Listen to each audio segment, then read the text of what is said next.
अस्सलाम वालेकुम। हम ये वीडियो बहुत मजबूर होकर बना रहे हैं because we don't have a choice. ये वीडियो बाय द वे बिल्कुल मोनेटाइज नहीं की जा रही because it's a very serious matter.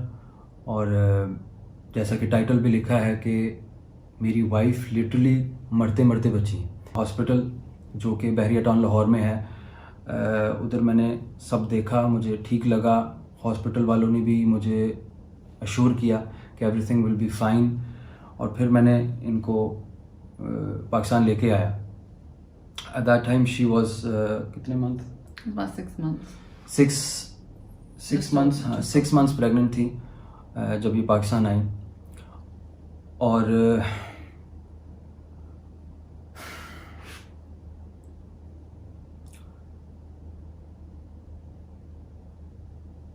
So, अस्सलाम वालेकुम। मैं पाकिस्तान आई तो जैसे मेरे हस्बैंड ने कहा, उन्होंने मुझे काफ़ी reassurances दी। हम दोनों गए, हमने लेबर रूम भी देखा, delivery rooms. It was quite, the hospital is well equipped, I must say। तो ये मैंने पहले भी कहा है, अब भी कहूँगी। However, उसके बाद जो है ना हमारी obviously परेशानियाँ शुरू हो गई। अब जो है ना, तब हमने क्यों नहीं वीडियो बनाई आफ्टर माई डिलीवरी, बिकॉज हमें लगा कि अब जो भी हो गया है जाने दो। उसके बावजूद भी मैं आपको बताती हूँ कि मेरे अंदर 5 हफ्तों के बाद क्या निकला। they left something inside me for 5 weeks without, that is utter medical negligence। तो शुरू में मैं बताती हूँ इनको just so people are not confused। तो जब मैं पाकिस्तान आई, I was extremely healthy, my pregnancy was normal, and it was absolutely beautiful। I was enjoying my pregnancy and looking forward and excited for the arrival of my first child। हम लोग Bairiya hospital गए तो मेरे husband ने उनको phone किया, हमें बताया गया कि doctor Faika Salim is the best doctor here, तो उनके पास ही आप जाएं, वो लंदन से ट्रेनिंग करके आई हैं। तो मुझे लगा ठीक है, ये अच्छी होंगी अगर ये टेलीफोन ऑपरेटर इनको रेकमेंड कर रहे हैं।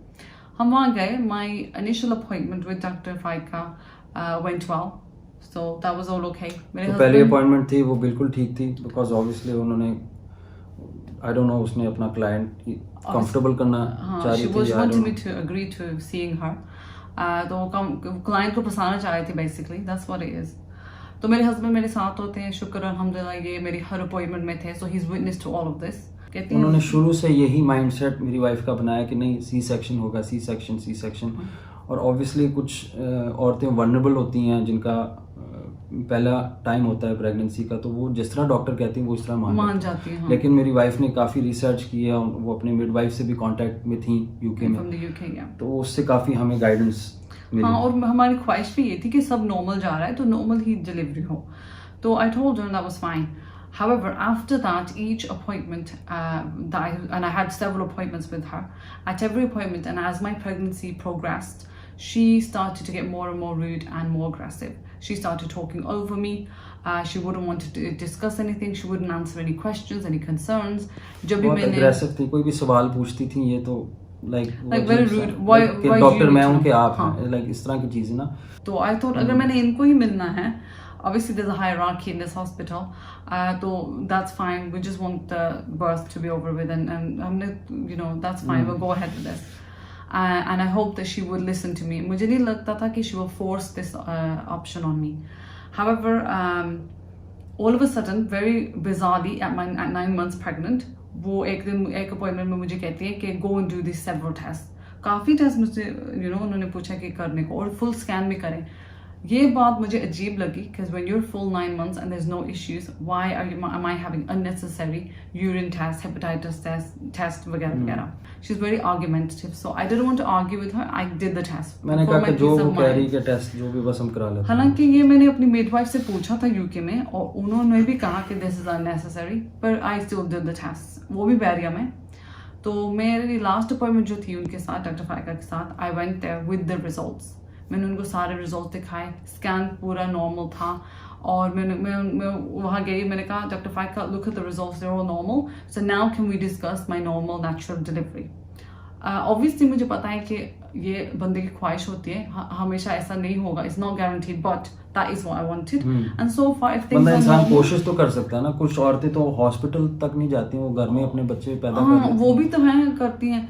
तो हमें तो इंसान कोशिश तो पहले करे ना, Yeah. सी सेक्शन तो एक ये तो नहीं, some people don't have an option, उनको करना पड़ता है, some people हाँ, do have an option. लेकिन तो in every situation is fine, but it should be up to the patient and on the situation, depending on the situation, है ना? ये नहीं कि डॉक्टर डिसाइड करेगा. so anyways Anyway, moving on. मैंने results ऐसे रखे टेबल पे, उन्होंने नहीं देखे. She just completely ignored them. हाँ, मैं बाद में देखती हूँ, लेट जाओ. I need to check you. I thought, okay, मैं लेट गई. She, without consent, without warning me, she sweeped me. She prematurely sweeped me, and she distressed my baby. मुझे शॉक हुआ because I've never been swept before. अगर आपको नहीं पता आप उसको गूगल कर Google सकते हैं करें, कि स्वीप क्या होता है. Basically बच्चे को उसने छेड़ दिया काफी बुरी कि तरह. वो बाहर वो और डिस्टर्ब हो गया और वो डिस्ट्रेस हो गया.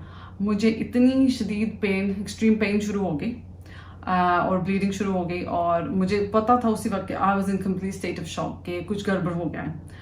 तो मुझे जैसे मैं उठी टेबल से ऐसे what have you done to me. कहती है she didn't listen to me, she didn't reassure me when I am in a state of shock. कहती है go upstairs to mother room and go have a CTG done. And I thought, what? You're not telling me what you've just done to me, but you're telling me to do a CTG. She literally kicked me out the room. She did not listen to me. So उस वक्त मैं ऊपर mother के room में गई और doctor Rabia थी on board. Doctor Rabia को उस वक्त ऑलरेडी पता चल चुका था, उनको नोटिफाइड डॉक्टर फाइका ने ऑलरेडी कर दिया था कि ये पेशेंट आ रहा है और इसको ये हुआ है. और वो उन्होंने मुझे लिटा दिया, ड्रिप्स लगा दी पता नहीं कौन सी, and started to monitor the heart beat of the baby. उस वक्त मुझे नहीं बताया गया कि मेरी हार्ट बीट चेक करें या बेबी की. मैंने पूछा कि आप लोग क्या करें, क्या लगा रहे हो मुझे, और ये तो बताएं मेरी हार्ट बीट है, क्योंकि मुझे तो कुछ हुआ ही नहीं, पेन्स हैं पर मेरी हार्ट बीट को मुझे कोई फर्क नहीं पड़ रहा. So she said, no, it's the baby's heartbeat. I said, what is wrong with the baby now? And she said, no. She still ignored me, didn't answer any questions. मैंने जब monitor देखा, उन्होंने CTG किया, मैंने वो results देखे, उस पर लिखा हुआ था बेबी की हार्ट बीट फ्लक्चुएट हो रही है और वो 190 तक चली गई, which is dangerous. इसका मतलब बेबी स्ट्रेस में है. जो डॉक्टर फाइका ने किया स्वीप करके, उन्होंने मॉनिटर लगाया और अल्हम्दुलिल्लाह अगले कुछ घंटे में बेबी की हार्ट बीट नॉर्मल हो गई अल्हम्दुलिल्लाह.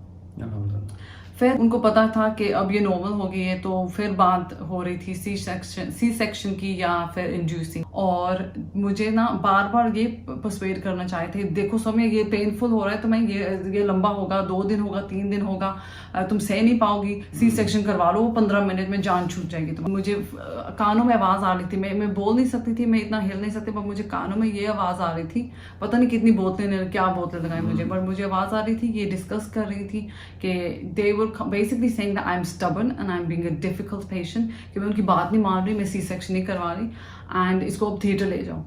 तो मुझे लेने जा रहे थे थिएटर और उन्होंने चेक किया, अल्हम्दुलिल्लाह बेबी रास्ते में था, he was coming, his head was too late हो चुका था. तो ये कुछ नहीं कर पा रहे थे. रिलक्टेंटली दे डिलीवर्ड मी नेचुरली, अल्लाह की तरफ से. बिल जो नेचुरल बर्थ का है वो तकरीबन 80,000 बनना चाहिए था, उन्होंने बिल 130,000 बना लिया.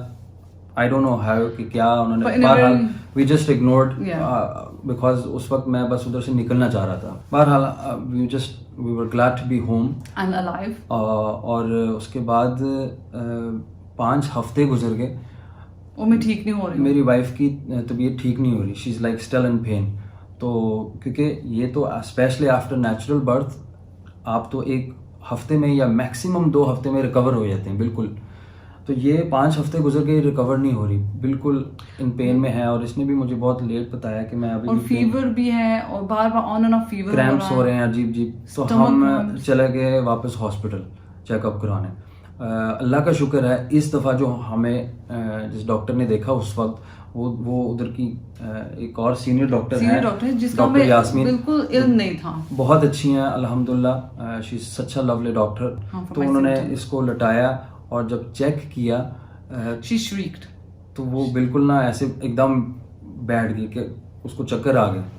तो फौरन उन्होंने फिर नहीं, एक और डॉक्टर बुलाया, वो भी देख के मुझे ऐसे, तो अब मुझे पैनिक होने लगा कि तो ये पूछने लगी कि क्या है. मैं भी उस वक्त डर गया कि क्या हुआ है, क्या देखा आपने अंदर, क्या देख रहे हो. तो वो कहती है अभी हम आपको अभी बताते हैं. तो उन्होंने फिर वो निकाला और 5 स्पंजेस जो थे, 5 cloths, yeah. वो अंदर 5 cloths put together were shoved inside me and they got stuck to my cervix.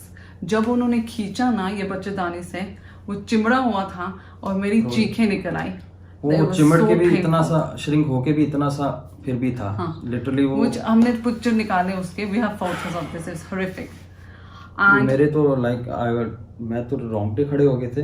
और डॉक्टर जो है वो जो डॉक्टर यास्मीन है वो कहती how are you still alive, उनके यही अल्फाज थे कि आप जिंदा कैसे हो। इतनी मेडिकल नेग्लिजेंस कि आप किसी के अंदर 5 क्लॉथ्स 5 स्पंजेस छोड़ रहे हो कैसे छोड़ और आपको सकते हो? नहीं पता कि ये हमने निकालने हैं या बाद में पीछे मुड़ के देखना है। आप सिर्फ पैसे ले लेते हो तो आपको बाद में ये नहीं फिक्र कि वो बंदा जिंदा है। जितने भी हेड्स हैं मैंने उन सबको कांटेक्ट किया, बताया, लेकिन कोई भी लिटरली कोई भी सिंपैथी शो नहीं की गई, बल्कि they just walked out the room ignore करके कि आप हमें रिटर्न ये दे दें। नहीं complaint। उस वक्त जब हम वाइस प्रेसिडेंट के पास गए उसने तो रिटर्न भी शी डिडंट केयर। हमने जैसे उसको बताया था I need died, she literally did not acknowledge. वो उठ के हमें कह रही है I've got to go and she walked out the room। कि मेरा एक और पेशेंट है और मैं जा रही हूँ। और luckily I have full evidence, मेरे पास सारे एविडेंस इसकी भी रिकॉर्डिंग है हमारे पास, क्योंकि मेरा बिल्कुल एतबार उठ गया था सब पे इस वक्त। So it's just really really you know disturbing. और उसके बाद ये बिल्कुल नॉर्मल नहीं हो पाई। ये एक मिनट ये स्माइल कर रही होती है, एक दूसरे मिनट ये रो रही होती हैं। She is gone like into weird depression. और ये सिर्फ इस पे नहीं, हमारी पूरी फैमिली पे असर हुआ है। I could have died, I could have become infertile, I could have lost my child and I've not been able to breastfeed him। मेरे अंदर 4 अलग किस्म के इन्फेक्शंस बने हुए हैं, 4 अलग। सो 6 दिन का कोर्स किया, फिर हमने उसके बाद एंटीबायोटिक्स शाम। सुबह शाम 2 टाइम और 2 एंटीबायोटिक्स लगती थी। और वो भी एक हेल वाला वीक था। मैं अपने बेबी को उठा नहीं सकती, मैं उसको देख नहीं सकती, मैं उसकी नैपी नहीं चेंज कर पा रही थी 6 दिन के लिए, मैं उसको नहीं उठा सकी।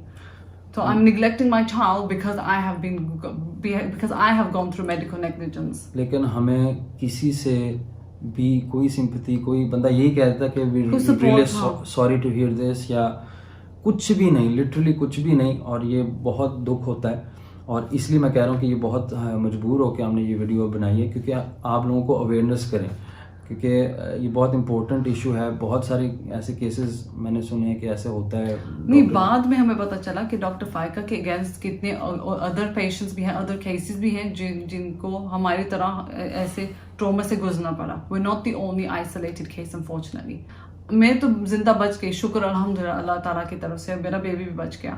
मगर कितने babies, how many babies have died. बल्कि जब हम उधर गए थे एक और भी उन्हीं का पेशेंट आया हुआ था और अल्लाह माफ करे उसकी तो बहुत ही बुरी हालत थी। So we were just you know in deep shock कि ये क्या हो रहा है। Yeah, while we were trying to submit our complaint, doctor Faika के एक और पेशेंट था वहाँ जो अपनी जिंदगी और मौत से वो लड़ रही थी। हमने रिटर्न कंप्लेंट एवरीथिंग हमने किया, कुछ भी हॉस्पिटल वालों के तरफ से नहीं आया। अगेन मैं ये कह रहा हूँ कि it's not the hospitals fault, लेकिन हॉस्पिटल वालों ने कोई यानी एक्शन नहीं लिया। अगर वो इसके बारे में कुछ नहीं करते तो आई थिंक कि हॉस्पिटल भी उतना ही फिर कसूरदार है जितना वो डॉक्टर फाइका है। लेकिन आई डोंट नो, जो हमारा नुकसान होना था वो तो हो गया। आप ज़रूर बता सकते हैं आपका क्या मशवरा है और ये बताएं, क्योंकि अब हम थक चुके हैं कि हम क्या करें, हम किसके पास जाएं, who can we speak to, who's going to take ownership for this, tell me कि हम किसके पास जा सकते हैं, who's going to take ownership, who's going to tell me that what's going to happen, yeah, is she just going to be let loose and allowed to kill more people? Just keep us in your duas and इंशाल्लाह just दुआ करें कि ये recover हो जाएं जल्द से जल्द, क्योंकि मेंटली बहुत असर पड़ा है और फिज़िकली तो है ही है, लेकिन इंशाल्लाह जल्दी रिकवर हो जाएंगे। और बस हमें अपने दुआ में याद रखिएगा। अल्लाह हाफ़िज़।